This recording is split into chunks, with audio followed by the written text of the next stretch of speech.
Hi, everyone. I'm Michelle Jobin, and you are listening to Time to Talk, a podcast for caregivers. This podcast is dedicated to helping family caregivers in Ontario. Through expert tips and resources, you will gain knowledge and validation for the ups and downs that come with caregiving. More importantly, you'll learn that you're not alone. It's so important to take this time for yourself. We're glad you're here. Today, we have teamed up with finance expert Shannon Lee Simmons. Shannon is an award-winning certified financial planner, speaker, chartered investment manager, author, and founder of the New School of Finance.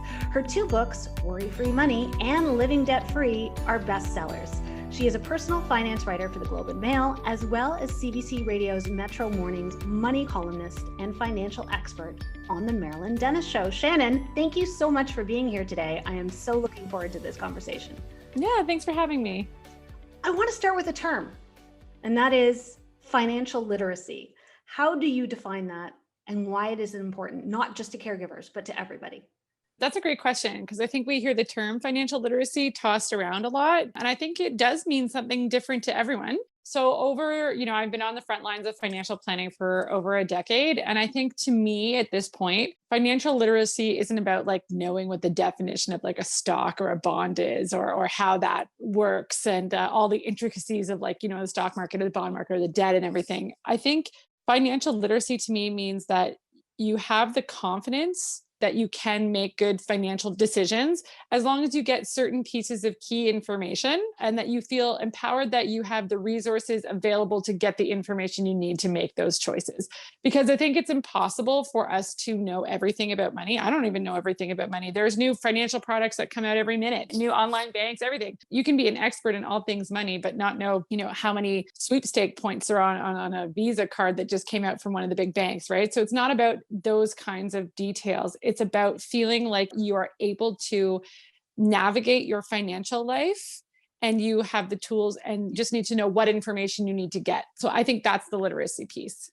I absolutely agree. I think that's so important. I know that, not speaking specifically to caregivers, but I know that I started my adult life not knowing anything. And I had a credit card too early, and I had student loans, and I just sort of thought all this was sort of a free for all. I made decisions that were not the most confident because of that in my, late teens and early 20s. So just having that kind of basic know-how is so important for everyone. And when it comes to our caregivers, they just have such an extra layer on that, not only for themselves, but for the person perhaps potentially that they are providing care for. I know that you've often referred to the term financial microplanning. So what is this style of financial planning, and why is it effective specifically for caregivers? Yeah, I use it a lot when I have people whose life is in flux or when they're not sure what comes next. And so often for any of my clients who have recently become a caregiver, like if you've been a caregiver for 10 years, it's less so that you're not in that necessarily, oh my gosh, crisis mode where you're not entirely sure what life looks like 3 months from now. Sitting down with somebody whose life is in flux because major life changes just happened, making a plan even, 3 months from now could be completely obsolete. So often I'll say to someone, especially within that caregiving space, if you don't know what 3 to 6 months looks like right now, that's okay. Why don't we worry about the next 3 to 6 weeks? Because by using a micro timeline like 3 to 6 weeks, you can cut out a lot of the noise and anxiety that can come from trying to make bigger plans with so much uncertainty, and get really focused on what you can and can't control. And it's a lot easier to predict things within, a 3-week period than a 3-month period. And so it makes you feel a little bit calmer. I also say using micro goals, which is like, okay, so let's say that our micro timeline is 3 weeks. What are some of the actions that we can take within the next 3 weeks? Not 3 years, not 3 months, just like the next 3 weeks. What information do we need? So instead of a goal being like, I need to figure out, how I'm going to afford a personal support worker for, my family member, it becomes like the next 3 weeks, I'm going to reach out to 2 colleagues that I know who've been through something similar. It takes the goal, which is massive and feels potentially insurmountable, and breaks it into tiny micro actions over a very short period of time to keep you putting one foot in front of the other towards the bigger piece without the potentially crushing anxiety that can come when you're dealing with such high stakes and such uncertainty that, caregiving, especially if you're new to caregiving, that's really something that happens there. So that's why I love to use those micro timelines. I think it takes us out of panic mode just for a moment. I think with what you've just said, that you're really going to soothe the anxieties and some of the fear that a lot of our caregivers might have. Because as I referred to before, my own personal story, I started my adult life with this perfect financial picture, but a lot of us don't. So I think a lot of us get to the point sometimes where if we haven't done things perfectly, we're given that message that, oh, well, why didn't you financially plan for all of these possibilities to happen into your life? But a lot of us just aren't there.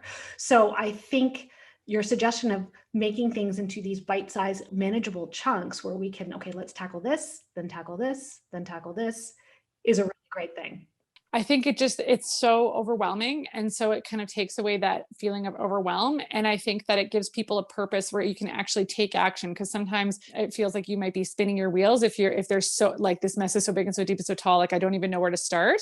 And so it allows you to be like, okay, well, I only have to do this for the next like 3 weeks. Like, okay, I can manage that. I know what the next 3 weeks kind of looks like in my life and for this person. And like, I can do these small things. So that to me is like one of the first things to do if I call it kind of like a decision crisis, where there's so many decisions to be made, like really difficult decisions at a really difficult time. There's really no one size fits all situation when it comes to caregiving. There are so many variables. So I think that's really something to keep in mind, that you can't necessarily plan that far in advance for some things. No, or compare yourself to others. Yeah, that's a really big one, I think, that many of us might fall into. So it's definitely peace of mind to know that there are ways to sort of manage these things in smaller chunks. What do you feel are the first steps to taking control of one's finances? So I think the word control is an important one because money especially is a touchy subject, because it is time and money are like, life's big constraints. Because if money wasn't an object, then there's no decision making that needs to happen, right? So we could just do whatever it is that we felt like was the right choice, and we wouldn't have to worry about any of the outcomes. But that's not necessarily the case. And so making things feel like they're within your control is really important, and focusing on what you can and cannot control.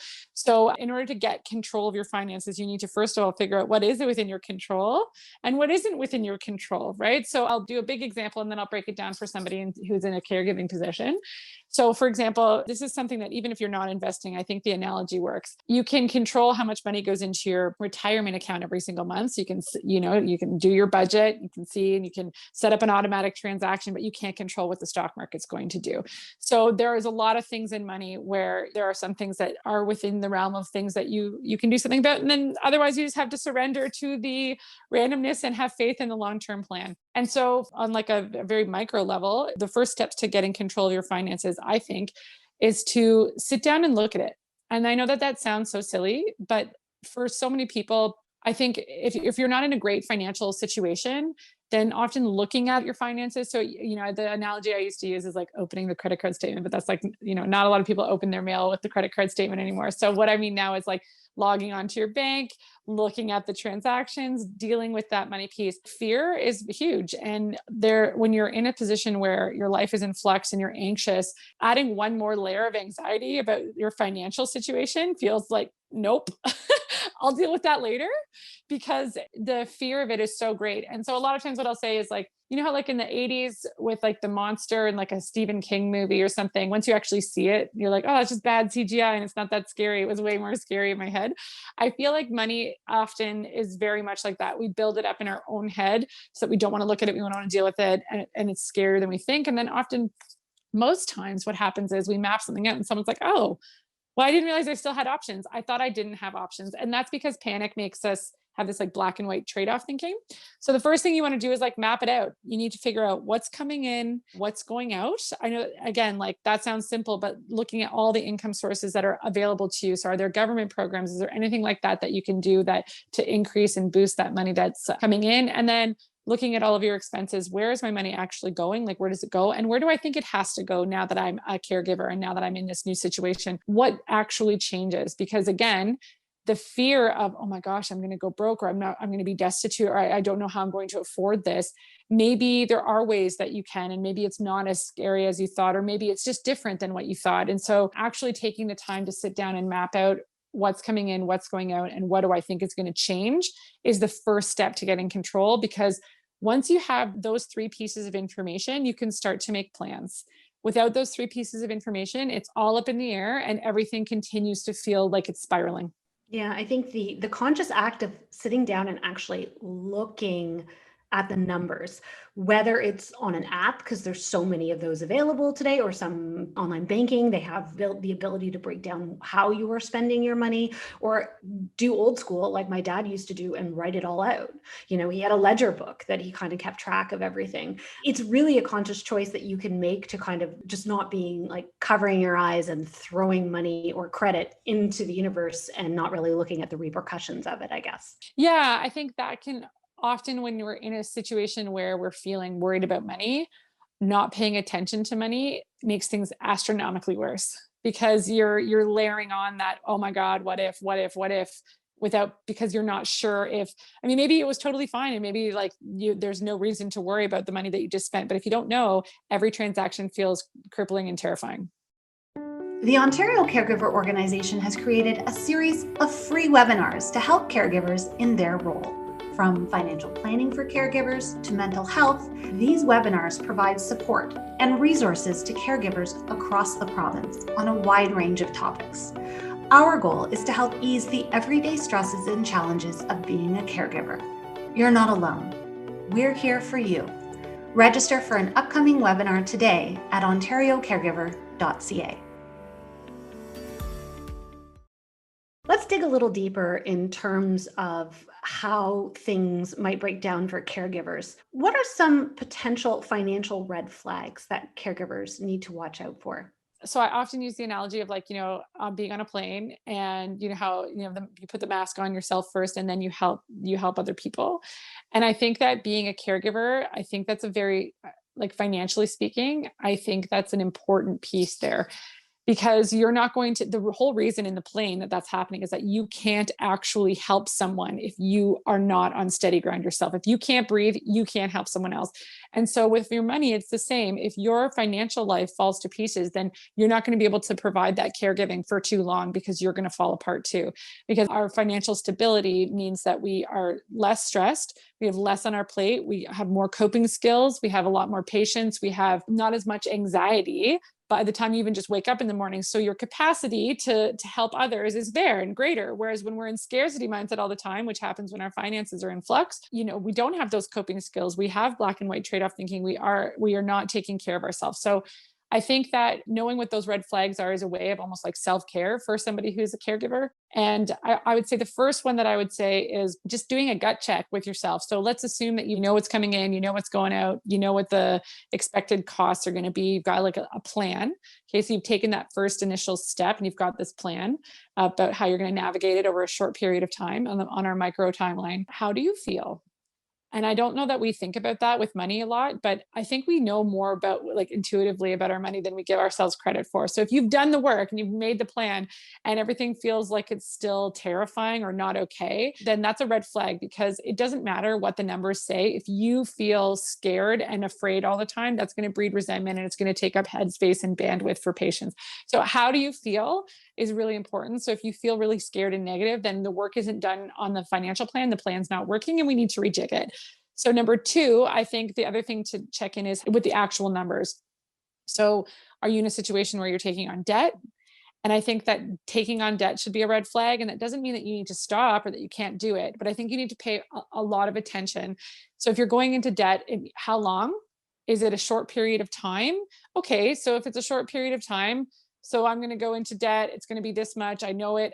We're making a very empowered choice. Cool. And once that period of time is done, we'll make a plan to tackle it together. That's all good.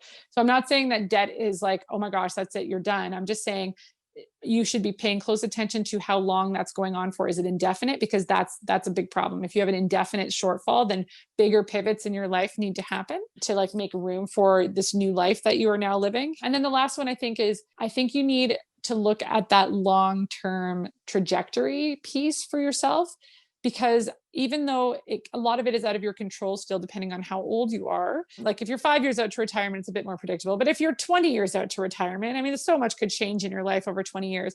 But I think knowing that whatever's happening to you right now is not going to dictate your financial security down the road. Is important for you to sleep at night. So yes, it's going to change things, but it might just be a smaller thing. Like it may not be, this is it for me now. Like so I guess what the flag is, if you hear yourself using language like, well, this is just the way that it is financially for me, or like, I'm just a person with debt, or like, I'm bad with money, or like, I'm screwed, like those kinds of self-talk about money, that's a red flag, because it means that you're starting to believe that those things are going to happen. It means you don't have hope for the long-term outcome of your finances. And when you don't have hope, that's when you start to fall into panic mode more often. All right, let's talk about something that is often mentioned when it comes to financial planning or just planning for life in general, and that is the emergency fund. Do we need one? How long of an emergency fund do we need to plan for? What are your thoughts on this?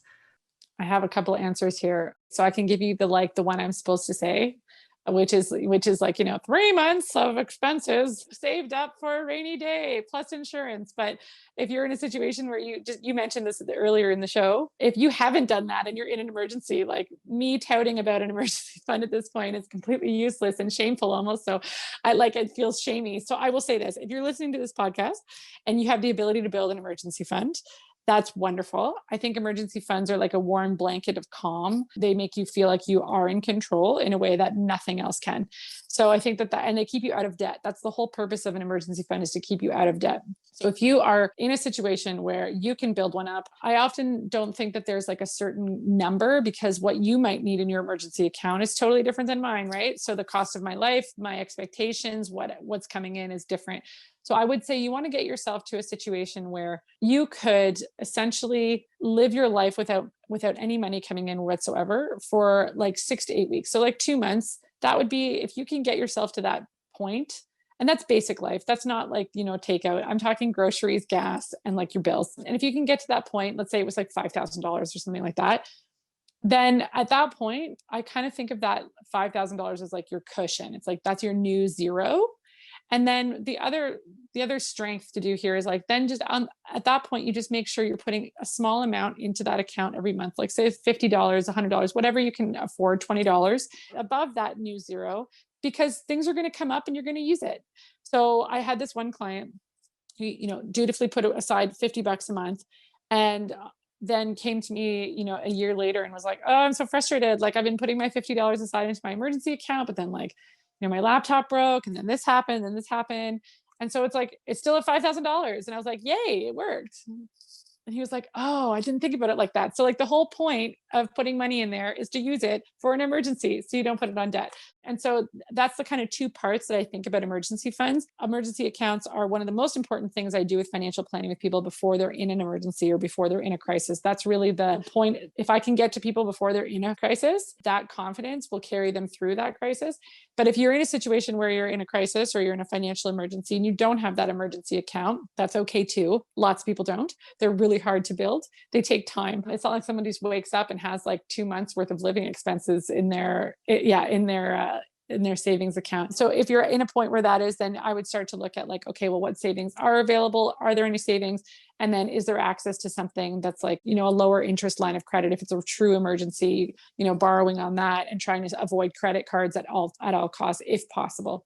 Okay. And I assume that for an emergency fund, you would want something that would be easily accessible in terms of what kind of account it's in. Yes. Oh, great point. So a lot of people will often ask if like a tax-free savings account is a good place to have your emergency account. I often say no. I like to use that for like more longer term, bigger, savings, because your emergency account should be boring, not invested, very easily accessible. Like you can just transfer it over. You don't have to worry about it, and hopefully earning a little bit of interest. So like a high interest rate savings account is a great place to do that.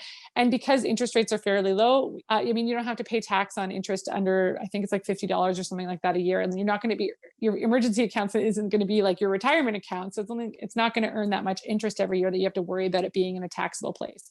Let's talk about because caregivers often have very different life situations and family situations. And we know a lot of caregivers are parents as well to small children, in addition to taking care of other loved ones, or sometimes they're giving care to a child that has additional needs. There's a lot of different ways this can be made up. But how can a caregiver prioritize and plan for their own aging, presuming that they're also perhaps taking care of an elderly loved one, and also for saving for their children's education, because so many caregivers are indeed parents as well. Yeah, the sandwich generation is that's a very tough situation financially to be in. There is no right answer and there's no wrong answer. I would say that my blunt answer is do whatever you can to try to make it work, and understand that not one of those buckets is going to be done 100%. It's almost impossible unless you're a millionaire and you've won the lottery. If you have parents that you're caregiving for, you have young children that you want to save for, and your own retirement. I mean, what a tall order, right? Like that is a lot of buckets to fill. And so you might have to pivot some plans or expectations, whether it's of your life, or maybe you had the goal that you wanted your kids to go to school and never have to take on student debt. Well, that expectation may have to change, right? And your own expectations about your home and where you live and like what you and how you want to live and all those things. There may come a point when it's just not financially feasible. I don't like to use the word sacrifices because it sounds very solemn. I usually just use the word pivot, because pivoting just means we're changing directions. It's not necessarily like we're letting go of. So again, that language that you use with yourself and how you describe what's happening to you financially is key. So pivoting expectations and pivoting plans, I think it's going to help to allow you to feel no guilt about whether it's expectations for children, expectations for parents, expectations for your own life. Let go of that like guilt and potentially like resentment of a situation if we don't feel like it's a sacrifice. And then I would say doing what we can to prioritize. So I'm coming back to that analogy of like making sure the mask is on you first and then helping other people. So making sure that you're not sliding into debt that you can't control. That's going to impact everybody, yourself, your parents, or your aging people in your life and little ones in your life. So once you've got that kind of sturdy ground, at that point, I think it's needs based. So really doing like a needs based assessment too for your values, for the values of other people, and prioritizing based on, after I know that I can stand up financially and I'm going to be okay so I can breathe, how do I use these additional resources in my life and who needs it right now? And also giving permission to, you can change your plans. So let's say that, right. So you can do this for a year or so and then change. That's okay too. This is a lot of times with money, we think we do projections, we run them out for 20 years, 30 years. Like, oh my God, your life might change in like 30 months. So keeping that flexibility is important. It really only makes sense because it would really be wonderful once we set out on a path of financial planning that everything could just be static and everything could just run automated and be perfect. But life is a dynamic thing. Life is an ever-changing thing. So people really do need to be gentle with themselves. If they do need to be flexible or pivot or change somewhere along the way when a major life event that they maybe didn't expect to happen happens. Exactly. I talk to my clients like about this all the time, where it's like, imagine a road trip in Canada where it was like from St. John's, Newfoundland to Victoria, BC. And like, yeah, okay, we draw a straight line across the country and we're like, we know you're going to BC. That's fine. But we can't just be like, okay, every province is going to be the same. Every stretch of road is going to be the same. You just keep going 80 kilometers an hour. You'll make it there by this time. That's ridiculous. So like, what if you get a flat tire? Or like, what if you take a detour? What if you're tired one day? Or what if you get in an accident? Or like, there's all these things that can happen along the way in your road trip. So if you get a flat tire in New Brunswick, you don't call it quits and say, that's it, I'm never making it to BC. You just get it fixed and you like pivot a little bit, and like move the timeline around, and like maybe you race through Manitoba. I don't know, but you figure out where you're willing to shift and reprioritize to make room for what's just happened in your life. All family caregivers face challenges, which is why the Ontario Caregiver Organization created the Peer Support Program. This program is a free resource where you can share your experiences with other caregivers to help build your confidence and make you feel more supported by those who understand what you're going through. Go to ontariocaregiver.ca to be matched with a peer mentor today. Remember, you're not alone. Now, back to our episode.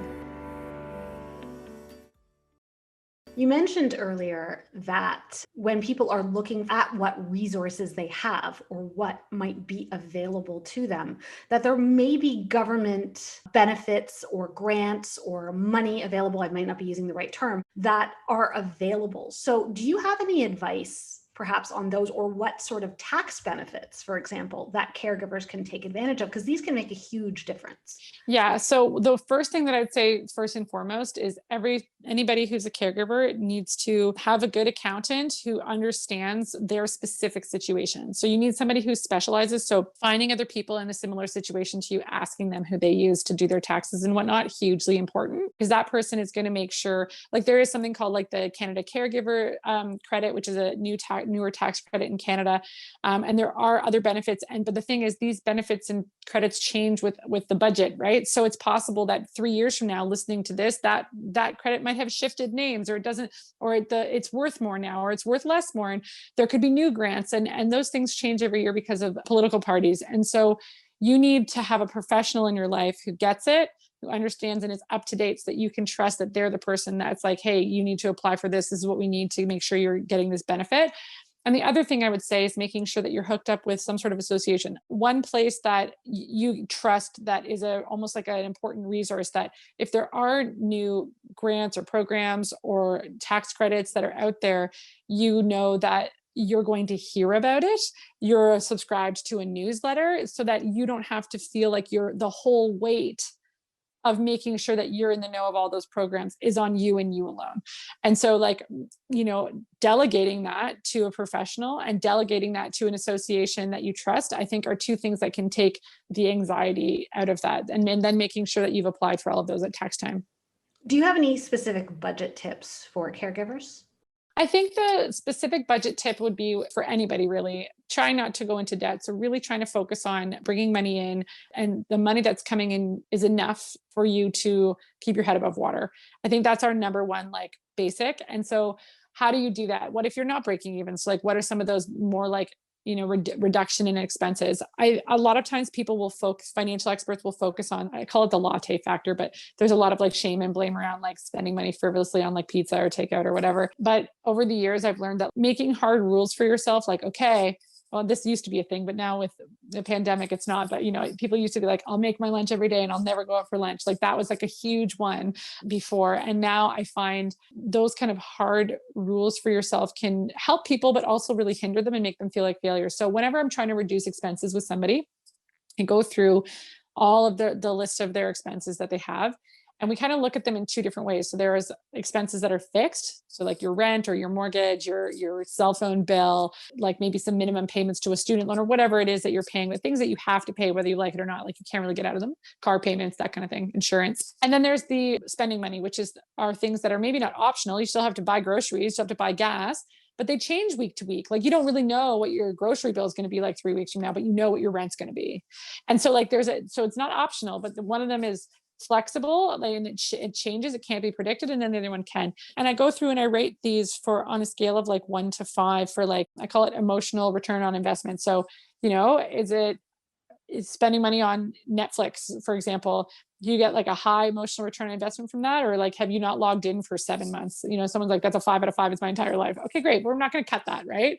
So like me sitting here and being like, cut your subscriptions. You're not going to do that. So why would I set you up for failure? That's not a thing. We can cut somewhere else. That's going to sting less for your life. So trying to pinpoint those expenses in your life that when you think about it, you're like, wow, I don't really use that, or like, I don't really care if that goes. I'm so happy to like say goodbye to that kind of expense. Cut there first. It makes it less painful. And then really trying to make room for keeping the ones that would be like a 5 out of 5 emotional return on investment. And then the other little tip that I would say is, often we do focus, when we talk about reduction in expenses, we focus on the ones that are like, I'm saying this in quotations, discretionary expenses or disposable income, which I hate as a term because no part of income should be disposable. None of my money is disposable. I need all of it. I should like live and buy groceries. So when we say disposable, it makes it feel frivolous or throwaway or something like that. But what we usually focus there, but I actually think the bigger bang for your buck to make sustainable changes to your life financially are looking at those fixed expenses and where you can reduce there. So like, for example, can you consolidate debt and reduce monthly payments that you have to make? On the extreme side of things, can you, if you have 2 cars that have 2 car payments, can you go down to 1 car? Like, can you figure something out there? And here's why: those groceries, gas, buying a pair of pants or whatever it is that are happening in those flexible expenses, it's harder to reduce them because they're not the same every month. Whereas something that's like, this is $300 a month and I just got rid of it, well, now that's guaranteed back in your pocket. Yeah. Just looking at what you're spending, you could have a higher cell phone plan than you actually need. So you can just, call in or go online and see if there's something better for you. There's lots of opportunities, I guess, to look at where they can make changes. That's right. So looking at those fixed expenses, especially being like, I'm not getting any benefit from this extra phone or whatever. Like this is a low thing for me. And then taking the time to reduce them and trying to prioritize reductions in fixed expenses first. They are the biggest bang for your buck. Okay. Shannon, we're going to play a little bit of true or false right now. Ooh, Yeah, okay. let's play true or false. This is a bit of a unilateral statement, but true or false, it's too late to save for retirement. That really all depends on how old you are, I suppose, but Never. never. Okay, that's good. Let's go with that. No, never. Because even if you're retiring next year, there might still be some things that you can do to set yourself up, even small, like a little bit this year, like until next year. So some strategic last minute debt consolidation or save up even just for an emergency account. And that's your only goal to see you through. Like I would still call that being part of the retirement savings plan, because if you enter retirement with not as many assets as you wanted, or you don't have a pension, which most people don't anymore, there might still be some small levers that you can pull to make yourself less worried and a smarter way to tap those assets that you do have saved up later on. So I think it's never too late to save for retirement. And I think that that kind of thinking is actually what leads to people giving up sometimes altogether, because they're like, well, I'm retiring in like 5 years. What's $100 a month going to do for me? Nothing. Right. Because they think about it on the big grandiose scale of like, when you hear people like myself, I'm careful not to do this, but it often, you need $1 million in retirement, like that whole thing. You hear that in the radio, you look at your savings, you have $50,000, you think, well, okay, I guess I won't try. And I think that that's one of the worst case situations for money for anybody, not even just caregivers, for anybody, because I have seen so many people now before retirement, retired, and then on the other side of retirement, and there are still options. There's still lots of things that you can do. And we live in Canada where we have like CBP and old age security and guaranteed income supplement. There is still hope. And that's why I don't love giving, what do I need for retirement as a sweeping generalization? Because I think sometimes it leads to people just being, well, I'm never going to retire. I think a lot of those retirement related ads from financial institutions are meant to sort of create a bit of hysteria and a little bit of panic. So I'm 100%. happy that you said that, because I remember seeing one when I was younger and I'm like, well, it's too late. But I have since started retirement savings and everything's fine, and it can be absolutely fine. You're going to be fine. That's good. True or false? Personal finance is only about investing. Oh my gosh, no. So investment management is about investing. Personal finance is about everything think about the word personal, and finance is money. So your money, that's how so everything that has to do with your money is under the umbrella of personal finance. So whether that's debt, whether that's budgeting, whether that is investing or insurance or, estate planning or retirement planning or school planning. I mean, all of it, wherever your money goes, that's personal finance. Okay, great. True or false? You need a lot of money to start investing. No, false. So where that myth comes from is that old school way where I cut, also where I cut my teeth in the investment management industry back in the day, is to get access to investment counselors or portfolio managers. One needed to have, $1 million of investable assets. And then, so anybody who had $1 million in their RRSP or TFSA or whatever, you got access to lower fees, you got access to financial planning and investment management and investment counseling and all that stuff. And then, so the everyday person who didn't have that was stuck with, just going into their bank branch and getting whoever was there that day. Right. So there was the myth came from like, well, if you really want financial, like customized financial planning from like a professional or from, something like that, you need to have a lot of money to get it. But that's not true at all. There are so many more options now. There are, online investors. There are people who are something called fee-only financial planners, which is what I am, where it doesn't matter if you have debt or $3 million, you pay for time, we're not invested in where your money goes. So there's lots of other different ways that the model is done now so that you can invest. And a lot of places have dropped their minimum investment as well. So that used to be, you have to have this much money to invest with us. Well, a lot of people say, okay, well, now it's like $5,000, or you need to do like $50 a month or something like that. So I really think that knowing that there's other options out there than just that kind of old school model is really important, because you want to start investing young when you have nothing. That's the point. Yeah, you can probably bear more risk at that point, I assume. 100%. True or false, an emergency fund should cover expenses for approximately 6 months. I would love that in an ideal world for sure, but I find that an unrealistic goal for the average Canadian. Okay. What are the biggest financial myths out there today, in your opinion? You need to have a lot of money to invest. It's a big one. I think another one is that you can read everything online. There's so much free information online right now about personal finances. There's amazing blogs, there's amazing resources, there's online banks. You barely even have to leave your house. And so the one thing that I would say though, and maybe this is a bit biased because I am a financial planner, but anything that you read in a book or online or even listen to in a podcast, it's all very general, right? So I'm giving you general information. I don't know anything about you. I'm giving you sweeping generalizations based on anecdotal evidence. But having somebody with training to actually take a critical look at your life and your specific constraints is so unbelievably empowering because you might have missed something, even though there's so much free good stuff out there. And I think of it a lot like, health and wellness. So I could read every health and wellness book ever.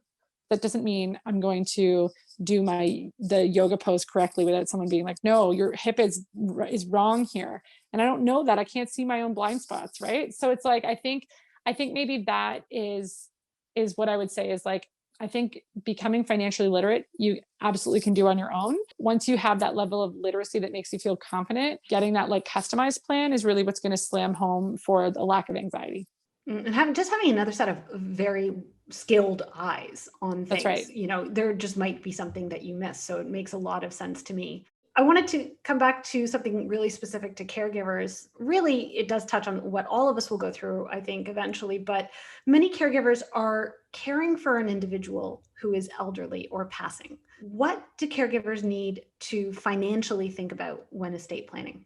Okay, so I think that you need to make sure that everybody understands and has access to bank accounts, knows who other financial planners and accountants are, knows where wills are, making sure that wills are done, making sure powers of attorney are done, having all of those things in place and really knowing if something happens and that person can't make a decision any longer, if they pass away, that you know how to jump in and pay the bills and make sure that something happens, like who to talk to in their circle of professionals as well.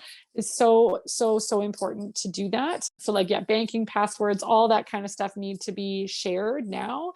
And I also think that it's worth, from a more of like an estate planning point, is having the person that you're caregiving for sit down with an estate lawyer and map out what their wishes are, like what they want to do, and so that they're still making like an informed decision at that time. So hopefully if it's not too late for that piece to happen. So if anyone's listening where it's not too late, where somebody is still really I want to get everything in order in case something happens, I think it's a really good idea to have big family meetings like that and hard conversations. They are hard, but doing it now so that down the road you have all those pieces in place. You're right. They are difficult. And I speak from personal experience. These are really can feel like insurmountable conversations to have, challenging conversations to have. But once you do have them and once everything is put in place, it's a lot better. It is a lot better. There's a serenity that comes with knowing that conversation's over, it's happened, and that things are in place not only for the person you're caregiving for, but also for you to not worry about them as much, right? Like, that they're protected, they're okay, that they have what is in order for them to be happy. Shannon, you have given us some really valuable information today, and I think that it will be so helpful to so many people that are in the space of caregiving as part of their lives, and really just for everybody in general. So I thank you for that. People are really going to, I'm sure, want to find out more about you and what you do. Where can we find you? So the best place is newschooloffinance.com, or follow me or us on social media. That's the best place to do it. It's kind of like the hub. Okay, fantastic. Shannon, thank you so much for being on the show today. Oh, my pleasure. Thanks for having me. Thank you for listening. We hope you enjoyed this episode. You can access more details about support services on our website, ontariocaregiver.ca. Until next time, I'm Michelle Jobin, and you have been listening to Time to Talk, a podcast for caregivers. We hope you have a wonderful day.